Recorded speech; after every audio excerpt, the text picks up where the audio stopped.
Romancero Gitano de Federico García Lorca. Un moteur de mythe, une voix qui passe de la place du village à la scène, de la scène au rêve.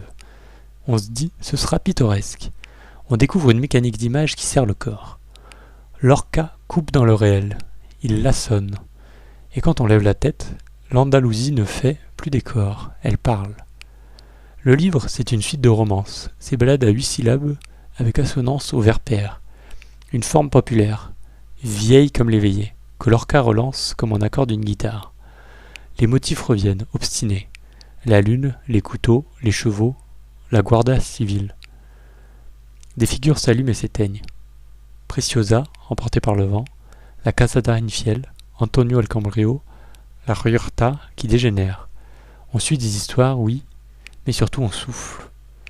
Un contre-champ entre désir et menace. Les enjeux se devinent d'emblée. Romancero met en scène la marge et l'autorité, l'honneur et la fatalité, l'érotisme et la mort. Eros et Thanatos, en pas de deux. Les femmes veulent, fuient, négocient avec le regard social. Les hommes se mesurent, s'affrontent, se perdent dans des codes d'honneur qui les dépassent. La nature participe. La lune n'éclaire pas, elle choisit. Le cheval n'est pas monture, il est pulsion. Et la guardia civile, noire et masquée, n'est plus police. C'est l'ordre qui écrase la musique. La grande force, c'est la voix. Lorca sait faire entendre le populaire sans le réduire. Rythme sec, image qui claque, soudaine dérive vers le surréel. On passe d'une berceuse à une scène de crime, d'une danse à un enterrement, sans changer de tonalité. Les poèmes les plus célèbres restent comme des refrains. L'arrestation d'Antonio, la noce interrompue, la lune qui séduit un enfant. On lit à voix haute, on sent l'oralité qui porte l'ombre du Quante Cronto.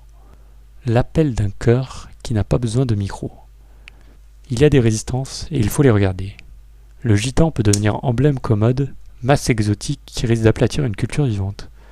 Certains motifs reviennent au point de saturer. La rhétorique de la fatalité, magnifique, peut écraser les nuances. On a accusé Lorca de folklorisme. Mais le livre, si on l'écoute, ne documente pas. Il transfigure. Il prend la figure gitane comme un foyer symbolique. Il parle du minoritaire en général, de ceux qui dansent alors que l'État défile, de ceux qui désirent alors que la morale compte. Les comparaisons éclairent.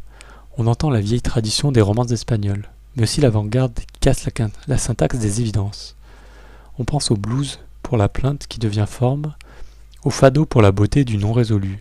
Chez Dario, la musique est faste, chez Lorca, elle énerve. Plus tard, Poeta en Nueva York déplacera la lutte vers la ville-machine. Ici, c'est la campagne et le bord de route. Et ça nous parle aujourd'hui. Identité assignée, regard policier, fête surveillée, désir qui n'entre pas dans les formulaires. On revient au livre, aux images qu'il laisse sous la peau. La tunique qui brûle, la lune qui s'assoit sur un puits, un couteau comme un rayon froid. Ce n'est pas seulement beau, c'est opérant. On comprend que Lorca donne une grammaire à ce qu'on croit indicible. La peur, la fierté, l'irrémissible. On referme et l'on garde une oreille différente. On guette dans nos rues ce frottement entre chant et consigne, entre nuit et uniforme. Alors que la chute s'impose, simple, on croit y lire des cartes postales andalouses.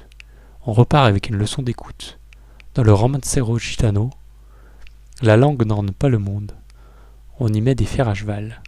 Et chaque fois qu'on entendra la police passer ou une guitare s'accorder, on saura qu'entre les deux, il existe un battement. C'est là que Lorca loge la liberté, dans un vers pair qui rime à demi, dans un pas qui refuse d'obéir au tambour.